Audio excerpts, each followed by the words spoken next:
7 partners yesterday and President Zelensky about our collective response to President Putin's brutal war, and we announced a new round of actions to ratchet up the pain on Putin.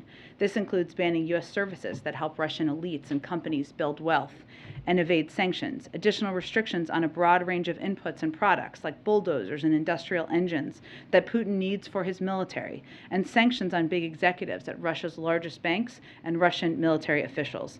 The United States also sanctioned the top 3 most watched TV stations in Russia that bolster Putin's war by spreading his propaganda. And for the first time ever, the G7 agreed as a whole to ban or phase out Russian oil.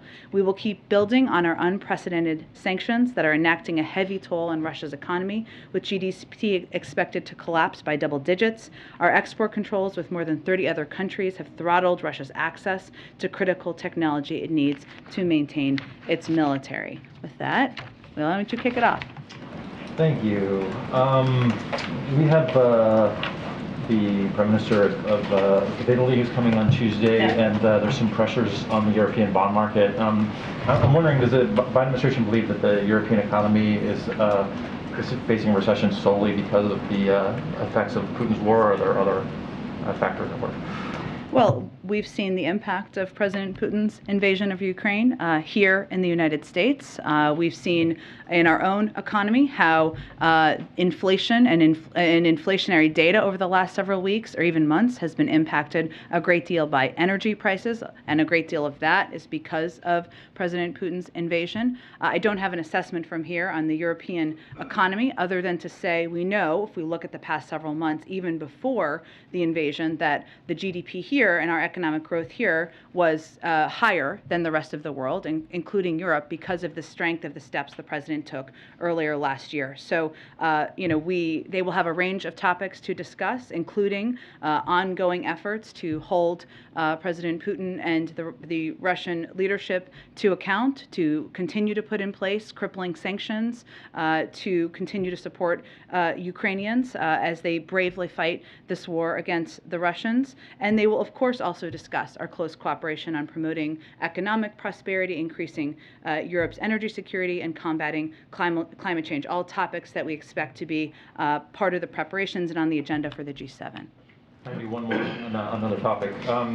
You suggested that peacefully protesting outside the homes of judges and Supreme Court justices is part of freedom of expression and part of sort of what we do in the United States. But there's a law in Virginia that actually prohibits protest outside private residence, even when it's done peacefully. So I'm wondering if any sort of demonstrations outside of private homes might run afoul of that law and other laws like it in other parts of the country. We're certainly not suggesting anyone break any laws. I would note that the president's view has long been, and I tweeted this earlier this morning and repeated and made a number of these comments last week as well, that violence, threats, and intimidation have no place in political discourse. Yes, we are a country that promotes democracy, and we certainly allow for peaceful protest in a range of places in the country. None of it should violate the law. No one is suggesting that. And it should never resort to violence, to threats, to intimidation in any way, shape, or form. But that is what our position is and the president's position is. Go ahead. Thank you. On abortion, Republican leader Mitch McConnell has said that a national ban on abortion could be possible, depending on the votes. Without court intervention, just how at risk does the administration believe the U.S. is to completely outlaw abortion? I think we're at serious risk. You noted Mitch McConnell and other Republicans in Congress are talking about a national ban on a woman's right to choose. There were a number, I think it was something, I can get the exact number here, but dozens and dozens of Republicans in Congress signed on to the Mississippi court case and advocating for severe restrictions on a woman's right to choose and a woman's right to make choices about her own body. And we've seen in other places in the country. Just yesterday, the governor of Mississippi said directly just yesterday, the governor said directly whether they wouldn't say whether they would directly go after the right to use contraception, meaning that's another area where, so as the president has said, over the course of the last nearly week. His concern is about, yes, a woman's right to make choices about her own health care, about what this final opinion could be. It's also about what choices could be made that go beyond that. I'd also note that Louisiana legislators advanced a bill to classify abortion as homicide, which would allow women who terminate their pregnancies to be charged with murder and potentially criminalize in vitro fertilization and forms of birth control. So in some ways, yes, you're seeing an outcry by the nearly 2/3 of the public, many of them peacefully protesting, who are concerned about what this opinion will say. But you're also seeing a number of Republicans in states and some in Congress double down on this potential to overturn a law that has been the law of the land for 50 years. You mentioned that the Mississippi governor and his comments on the possibility of banning certain types of contraception. Is the administration planning to take steps to try and preemptively safeguard access to contraception? Well, I would say there's a range of considerations that are underway, both by our counsel's office, by the Department of Justice, led by the Gender Policy Council, to take every step we can to protect women's fundamental rights and protect rights beyond that. I would note that, and the president talked about this a little bit last week, but when we're talking about Roe has been the precedent for a number of other laws passed by the Supreme Court that impacts people's fundamental lives, their basic rights, their freedoms, their privacy, and their protections, including, if you look back, Griswold versus Connecticut, Eisenstadt versus Baird, which ensured the right to use contraception was protected. That is law now, but we are clear-eyed about this being a precedent for that and what could come next. Obergefell versus Hodges, which protects the right to marry. Lawrence versus Texas, which stops government from preventing sexual relationships between consenting adults. For 50 years, Roe has been the basis for a number of these decisions that have impacted and changed people's lives, in our view, for the better.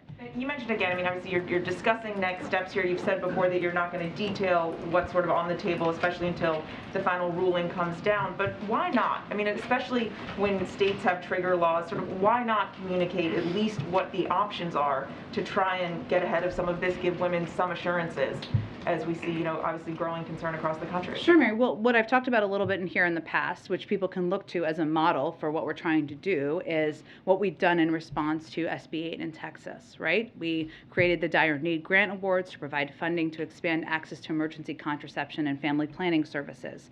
In addition, you also saw the Department of Justice and the Attorney General release a statement in response to Texas SB 8 that reaffirmed their commitment to using existing federal law to protect the safety of patients seeking access to reproductive health services. The Department of Health and Human Services has also been implementing a three-pronged department-wide response to protect patients and providers. We've also talked in here a great deal about the fact that we know that 26 states have indicated their plans on a different varying levels, I should say, of overturning women's fundamental rights. 13 have trigger laws, and what we're looking at, and some states have also taken steps. Connecticut, California are two of them. Others are also examples to protect women's rights. What we're looking at here is nearly half the country potentially not allowing women to have access to choices about their own bodies and their health care that has been the law of the land for 50 years. So, and we know who that will impact, because 75% of people seeking abortions make less than 200% of the poverty level. We know the majority of people seeking abortions are women of color. So we are taking into account all of that as we look at options. Go ahead. Just to follow up on all that, Mary asked what I would for the most part, but look at that collegiality at play. When are we going to hear from the president on this issue? We've heard from just about every other Democrat. You've clearly come prepared with all the details today. Do we have to wait until the court ruling is official, or might he speak out beforehand? I would say he spoke multiple times last week, and I expect you'll continue to hear him speak about this issue. He spoke on the tarmac, it was noisy. Does that not count? Well, I just wonder if there's going to be something slightly more prepared and thoughtful to try to, make use of the presidential bully pulpit the way he can. When he wants to, he can draw attention to issues. You're right, and what I was pointing to, Ed, is that obviously this was in his mind and front and center for him last week, because he spoke multiple times to this, unprompted in some cases, some some prompted by questions, of course, and I expect he will continue to do that. What I don't expect he will do is speak to an opinion that is not yet final, that has not yet been released, but certainly speaking to the protection of women's fundamental rights, of their rights to make decisions about their own health care, and certainly his concern, which he's talked about for decades, about privacy and privacy protections, which he said last week was the basis of his leading the fight against the Bork nomination. So I expect to continue to hear him talk about that, and there will be more opportunities for you all to ask good questions. Two other, if I could real quick. Tomorrow he's giving a speech on inflation. Yeah. Wondering if you can give us some sense of what more he'll get into. Sure.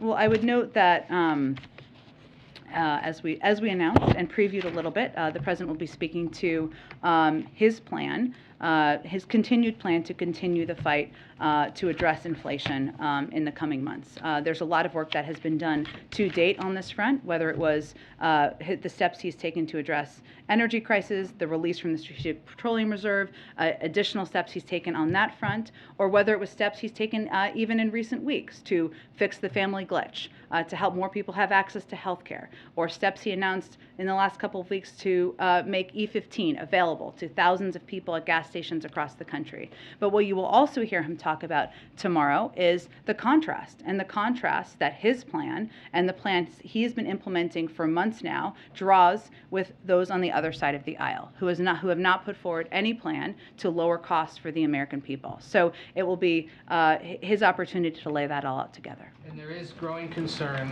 about a persistent supply issue with infant baby formula. Yeah. There's about a 40% shortage right now. Major retailers having to limit how much people can buy, especially acute in places like Texas and Tennessee, Missouri, Iowa. This is partly an FDA issue, but it could be a Biden administration issue. I'm just wondering if you guys are planning on taking any steps to help remedy that. Well, let me first say, as you know, but the FDA issued a recall to ensure that they are meeting their obligation to protect the health of Americans, including babies, who, of course, were receiving or taking this formula, and ensure safe products are available. That's their job. Ensuring the availability of these products is also a priority for the FDA, and they're working around the clock to address any possible shortage. Okay, that is like hearing your voice on the answering machine, which I know that's a very outdated reference, but we've all been there. So what the FDA is doing, which while they are independent, they are part of the administration, is taking a number of steps to address. That includes working with major infant formula manufacturers to ensure they're increasing production, because part of this issue is, of course, making sure there's stock on the shelves, right?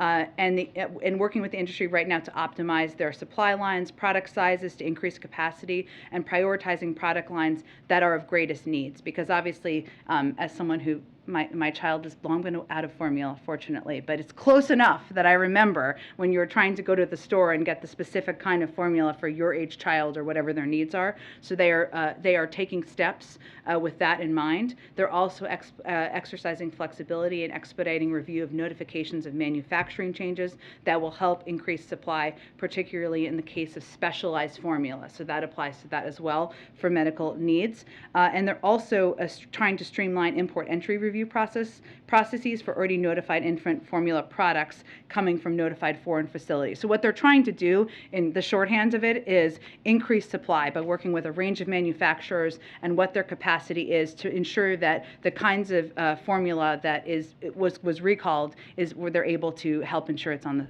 the shelves. It isn't something that's kept in a national stockpile, you know? I don't believe there's a national stockpile of baby formula, but the FDA is not just their responsibility, in their view, to ensure that we're meeting our obligations to protect Americans. It is also their obligation to take steps to ensure supply can be met when they take these steps. So that is what they're very focused on. What's an answering machine? If you know. Since you're 25, I'll explain it to you after the briefing. Could you just give some general reaction to Putin's speech this morning? Sure, I tried to do it a bit at the top, but what I will say is that what we saw President Putin do is give a version of revisionist history that took the form of disinformation that we have seen too commonly as the Russian playbook. Now, what is fortunate is that we are all aware. Reporters around the world are aware. Europeans are aware. Americans are aware of the disinformation factory that President Putin and the Kremlin seem to be. But the suggestion that this war that was prompted by, directed by President Putin, was prompted by Western aggression or Western plans is patently false and absurd. And otherwise, I would say, our view is that we should remember, and this is why I did this at the top, what this day is actually about, which is something that we have all celebrated, which is the defeat of Nazis after World War II, something that Russians have celebrated in the streets for many years. Quick question on a totally unrelated topic. Biden has blamed large meat packers for the run-up in meat prices. Yeah. And today, Tyson's Foods had another record or very good earnings out that showed its average prices for beef had climbed nearly 25% compared to the same quarter last year.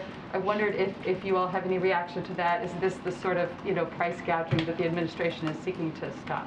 I don't have any reaction directly to one company's earnings, but what the president's concern is, and what Secretary Vilsack, who's been here a number of times, is concerned about, is that the meat industry, the conglomerates are so small, not small, they're very large, but they're so dominant that they are elbowing out, of course, smaller producers, and that they have this capacity and ability to jack up prices and pass those on to consumers when they should not. But I don't have any direct reaction to one company's reports. I am not aware of this issue and our concern being addressed, though. So it's an ongoing concern. Go ahead. Just a little bit more on the Victory Day speech.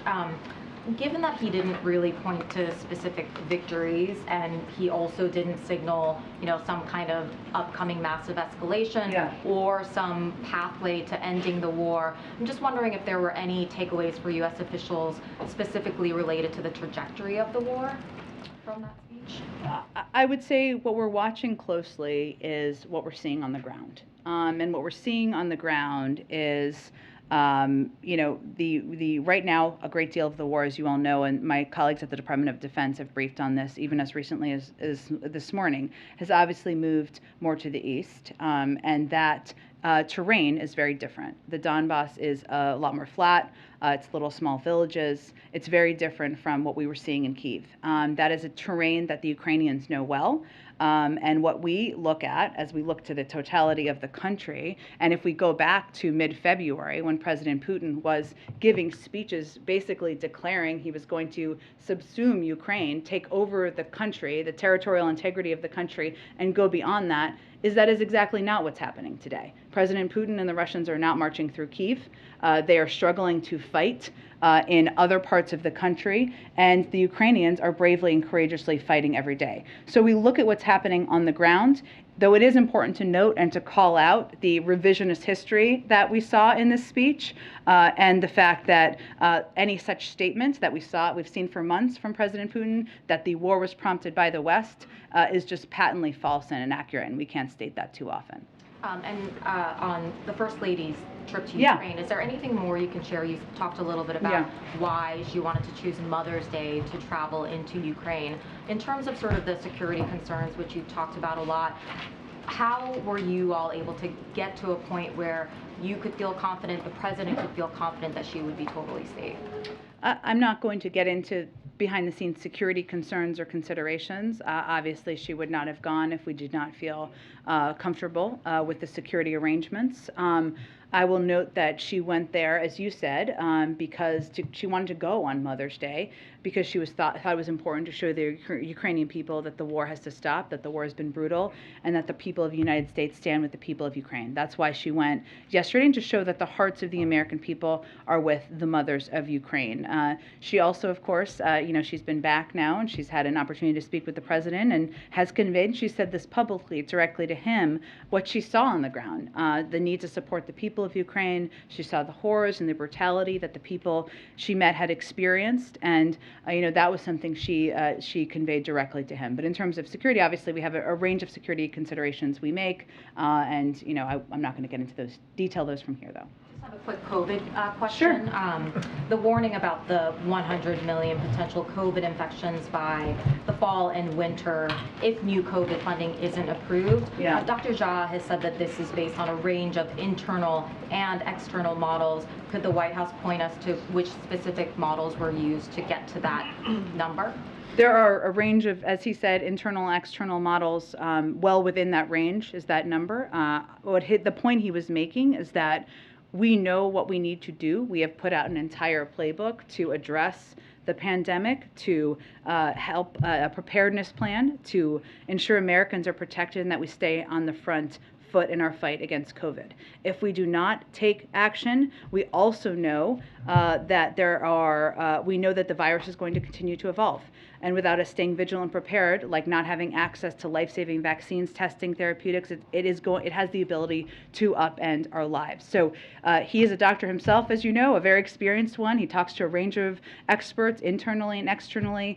There's a range of models that are out there, and this is well within that range. And the point he was making is about the impact if we do not act, if Congress does not act. Would the White House be able to Jen, make can we public? spread out the questions a little bit? Can you yield to your colleagues, please? I would be happy to, but I think you would be polite if you let MJ finish her question. Several. Can Go you ahead. yield to our Could the colleagues? White House make public the range of models so that we're able to see how we got to that 100 million infections? I'm happy to see if there's more specific data we can make available, but what I can assure you of is that Dr. Jha is a very experienced public health expert. He talks to a range of officials internally and externally. That's what he's basing it on. Let me go to the back. Go ahead. Go ahead. この度、日本に来ることに対して多くの方が感謝しています。That means many in Japan are welcoming the upcoming visit. And two quick questions. One, Japan has a population of 130 million, but only 39,000 deaths from the virus. I'm wondering if the administration is aware of that, and maybe some best practices can be studied while we're there. And second, will there be a reaffirmation of the security treaty, especially about the Senkaku Islands? And then I have one quick follow-up. Sure.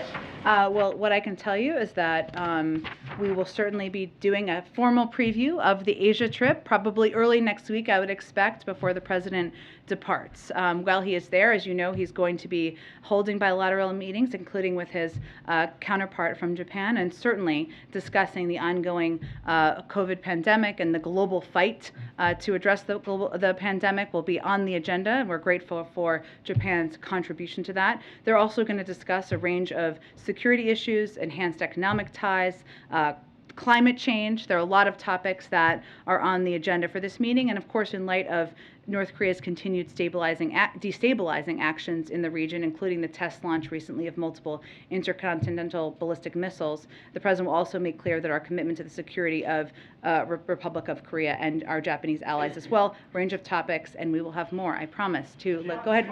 Just to follow up. I brought this up before, but many of us who were embedded during the wars, we have a lot of personal relationships with people in Afghanistan as well as Sure. Iraq. We have one family, the Asher family, that have still haven't been able to get out. Just any update on, it's been almost 8 months, and these are really people that For give the their lives specific for us. family, I'm more than happy to take their information and check in with the State Department after the briefing. Go ahead. Jen, thank you. Lots of summits and meetings in the next couple of weeks, Yes. even ahead of the travel. Do you have any preview on what the president's participation will be in the COVID summit? Sure. He will be addressing the COVID summit. We are, of course, convening the COVID summit in order to have an opportunity for the global community to continue to discuss our fight against the pandemic. I would note, just to get everybody up to speed as you're preparing for your coverage, we committed to sharing 1.2 billion doses of safe, effective vaccines with the world. We're making good on that commitment.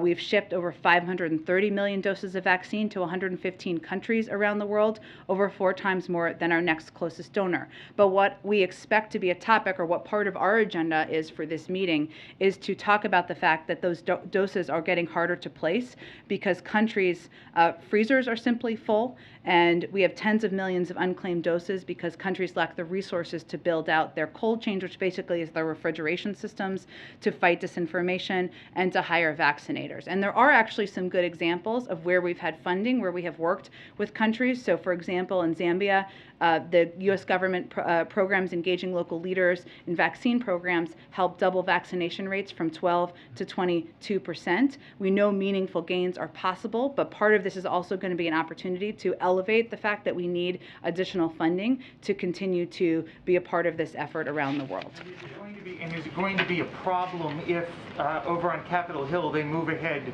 with the Ukraine aid package and sort of leave that COVID funding to the side right as this summit is convening? Well, that's an active conversation literally as we speak right now on Capitol Hill. So what I will tell you is that the president is absolutely committed to signing into law both the Ukraine funding and also COVID funding, and he will continue to fight for both. Go ahead. Thanks, Jen.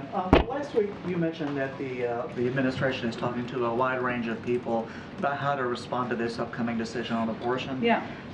You mentioned business leaders. I'm just curious if you could elaborate on that. What kinds of businesses, and how do you see their role in this, in this response? I think the point I was making, I don't have business leaders to read out for you, and we're going to keep a lot of these conversations private, but I would note that 2/3 of the public, even in Fox News polls, have said that they don't want to overturn Roe v. Wade.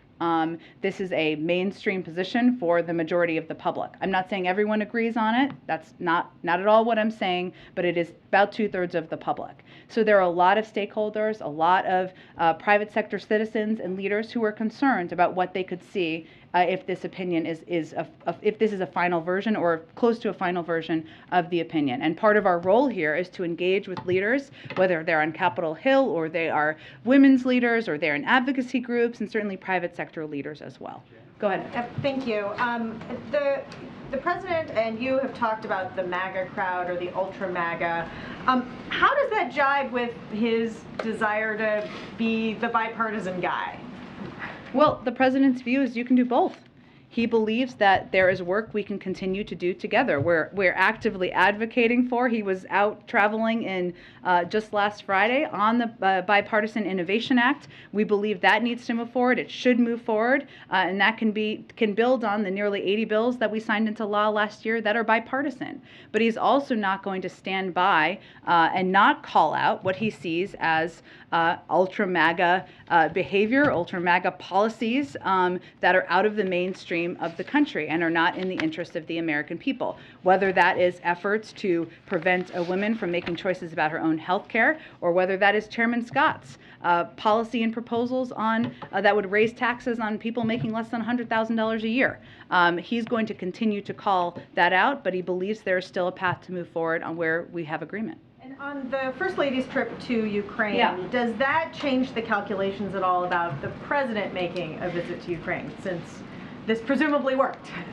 Their travel is a little bit different. I think you all know from traveling with the president, but there's not a trip currently planned. But again, he would love to go to Ukraine. I just don't have anything planned or anything to preview at this point. Go ahead. Thanks, Jen. There are reports now, you just alluded to this a minute ago, that Democrats are in fact going to bring forth that Ukraine aid without the COVID funding attached. I know you've told me last week that was something that the White House wanted to see them attached, but we're being told that the president actually had said, look, the Republicans don't support that, let's leave it aside. Can you confirm that? Was there a change in thinking over the last few days at the White House over how this package should proceed? Well, that has been his preference, to get both of them done together, which he has thought that would be the most efficient process. Since this is actively happening right now, I don't have any confirmation of it from here. I expect we'll have more. Even though I have dwindling days left here, I'm still not going to get ahead of the president because, I want to enjoy those last few days. But hopefully we'll have more to say on where we stand soon. Go ahead. Does the president plan to condemn the leak of the Supreme Court draft opinion or the doxing of the justices now that we've seen violence unfold? Well, I would say that we have been clear, and the president's position has long been, that we should not see protest that takes the form of violence, that takes the form of vandalism, and that threatens anyone. That has long been his position for his entire career and continues to be his position. And for tomorrow, your office released that... But can I say one more thing? Sorry. Please do. We have not seen violence or vandalism against Supreme Court justices. We have seen it at Catholic churches. That's unacceptable. The president does not support that. We have seen it at some conservative organizations. That we don't support that. And we certainly call for, we know the passion, we understand the passion, we understand the concern. But what the president's position is that that should be peaceful, the protest. But continue, go ahead. And as for tomorrow, the president plans to offer, as you said, a contrast, and it was written, quote, to congressional Republicans' ultra-MAGA plan to raise taxes. Now, the Washington Post has called that claim false, that there is a Republican congressional plan to raise taxes. Why is this statement still being shared? Because Chairman Scott's plan, and we welcome, we know he's asked for people to go to his website. We would encourage people to do the same thing and check out his plan that raises taxes for people making less than $100,000 a year.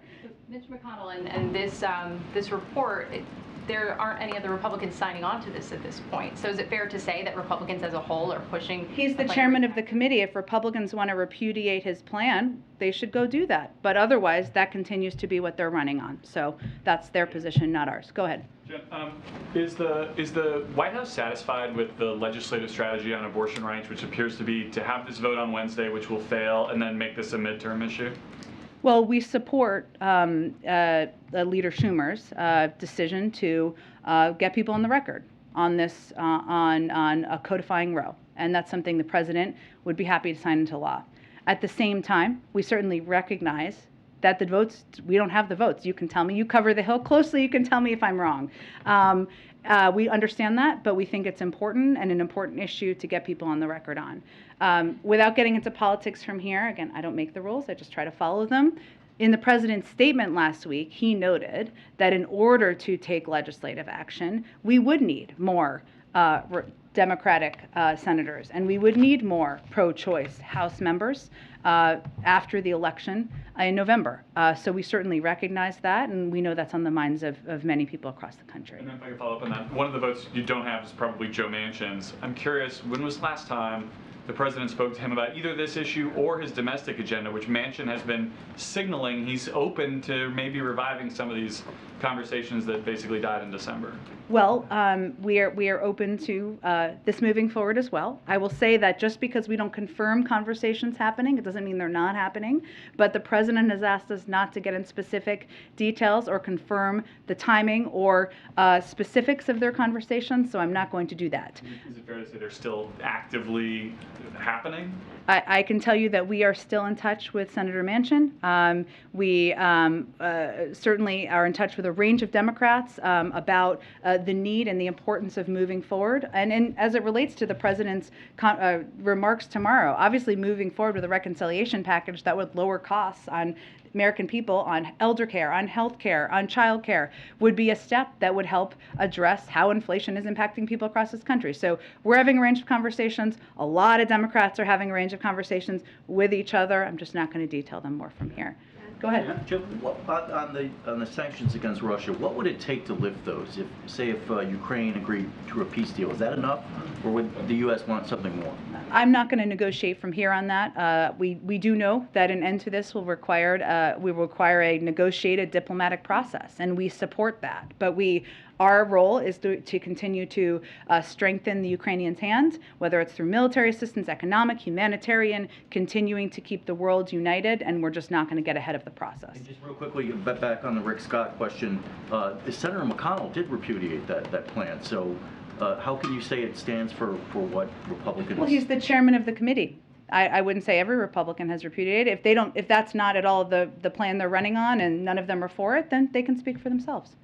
Yeah. Go ahead. Jen, on abortion, this country is about to engage. Some states that don't have trigger laws are going to decide what they think the restriction should be on abortion, and that's going to be a tough question in many of these states. Does the president have a clear belief in what he thinks the restrictions should be on, or if there should be any restrictions on abortion? I know you've been asked this before, but I just want to get a clear answer. The president's view is that women should be able to make choices about their own health care. I'm not going to detail it further beyond what he said in the past from here. Restrictions? Again, I'm not going to detail his opinion. He's spoken to this a number of times. Go ahead. Thank you, Jen. I have one question on ASEAN and one question on Russia. Sure. On ASEAN, the rotating chair of ASEAN Cambodia said prior to the upcoming summit that it's a normal practice that the host of the nation to meet with the chair of ASEAN. And we know President Biden actually wrote a letter to Prime Minister Hun Sen, and will the president have a bilateral meeting with the Prime Minister? I'm very happy to check on that. The schedule, I know it feels very close because it is. It's in a couple of days, but I will check and see.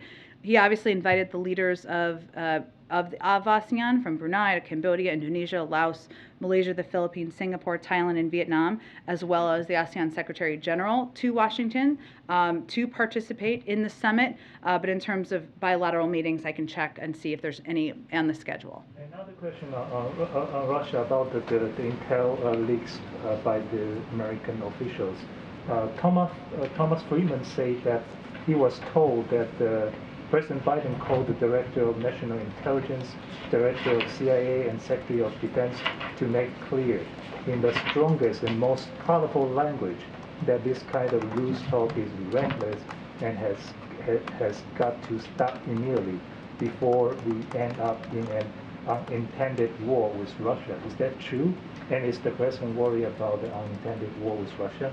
Well, what I will tell you, without confirming private internal calls, that the president was displeased with the leaks.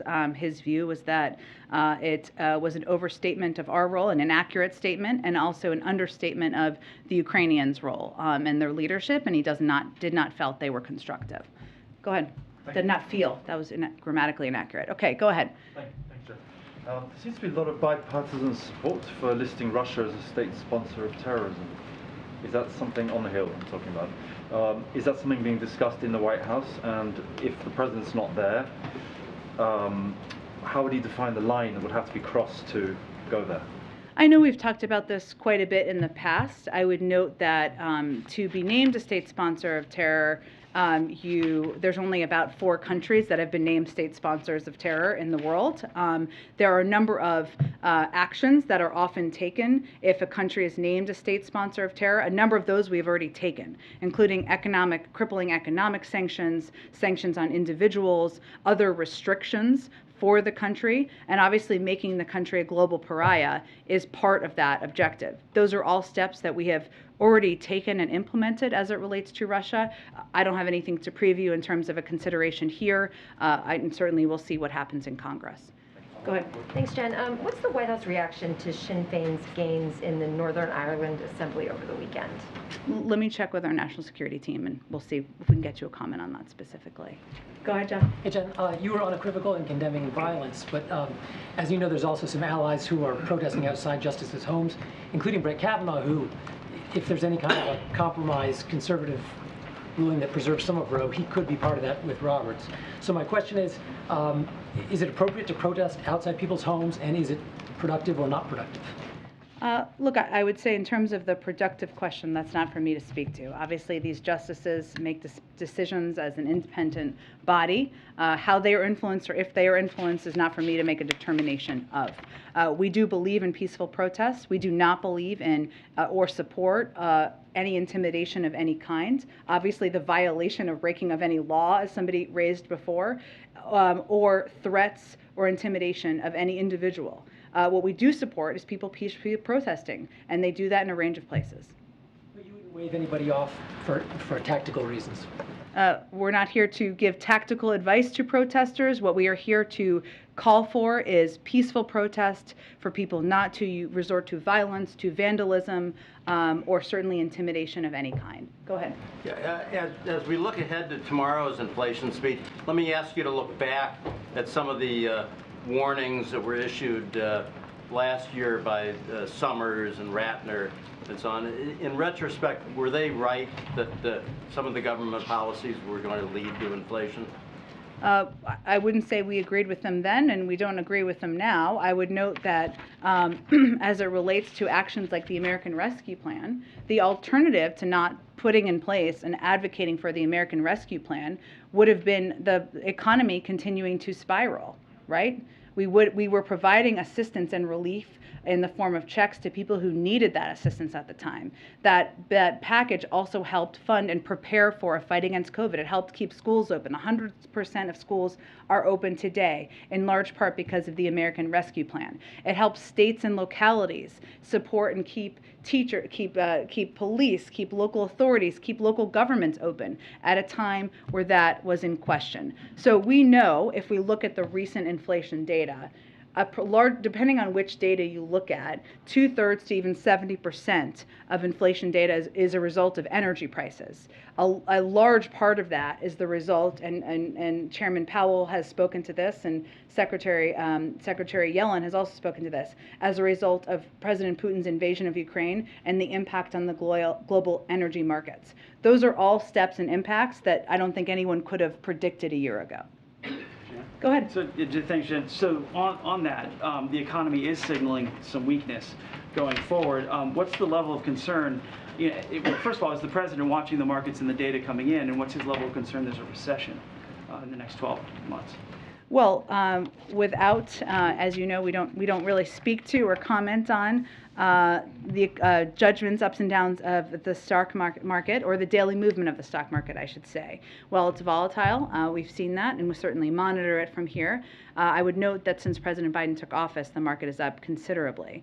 When we look at economic data internally, and when a lot of external economists look at economic data, they look at the fact that we've created over 8 million jobs since the president took office, that the unemployment rate has dropped to 3.6%, that GDP grew up 5.7% last year, the fastest rate since 1984, and also that household balance sheets are strong and businesses are investing in the United States. So we look at that base data, that data, as we look at the economy, and of course we continue to monitor as data comes in and as we see fluctuations. So what's his level of concern about a recession?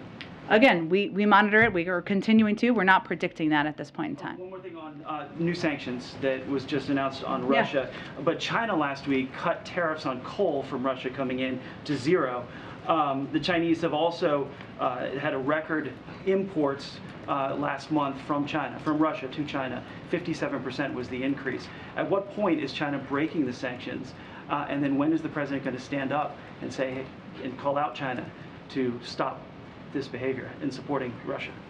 We clearly will watch closely, and if that were to happen, I don't think we have seen to date a breaking of the sanctions at this point in time.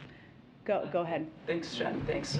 So I'd like to ask you first about the coronavirus and then about a transparency matter. Sure. On the coronavirus, the CDC data indicate that we are getting pretty close to the 1 million death mark. Some outlets say we've already crossed 1 million deaths. I was hoping, as we're talking about potentially rolling back tariffs on Chinese goods, can you say, where the tariffs question comes into pushing China to be transparent on the origins? And can you detail anything that President Biden has done with his levers of power, be it sanctions or tariffs or anything else, to press for transparency from China? Okay, there was a lot packed in there, so let me do my best here. I would say first, as you noted at the top of your question, we track the CDC data as well as Johns Hopkins data, and you are right, we are getting close to 1 million, and we will be marking that from here, and as we get closer, we'll have more to mark from here. The president has had recent engagements with President Xi, as we have had, at a very high level from a range of national security officials, and we always raise transparency in those conversations, but I don't have more to read out from those at this point in time. And what was the third part? Or tariffs, or, I mean, there's an ongoing review. I would look at it separately from the COVID deaths or from Russia. There's an ongoing review on Chinese tariffs. We've been looking at those through the prism of how they're impacting industries here in the United States. We feel that a number of them have not been constructive and have had a negative impact on a number of industries. So we're looking at and we're continuing our review of that, which is being led by our ambassador, Catherine Tai. Would tariffs be used to pressure China to be transparent, though? I mean, is that part of the consideration at all when considering rolling them back? Well, again, we consider a range of factors as we look at the tariffs. The largest factor is the impact on the economy in a range of industries. And the transparency question I have, in 2017 and 2018, the president routed $13 million of income through S corporations. There are some ethics experts who are calling on him to divulge the specific sources of income in those revenue streams. Richard Painter, who ran for the Senate as a Democrat, has been among those who are calling for this. Will President Biden be releasing the sources of income that were in that $13 million, particularly as there's attention being paid to his son and whether he earned any money from his businesses? Well, again, the president doesn't have dealings with his family members about business, and he has released decades of tax returns, which is more than I can say for his predecessor. Go ahead. Thanks, John. I wanted to ask about North Korea. So some South Korean officials are saying that North Korea is likely to conduct another nuclear test around the time that President Biden goes to South Korea. Is the president monitoring this, and is the White House going to roll out any preemptive sanctions in the next week or so?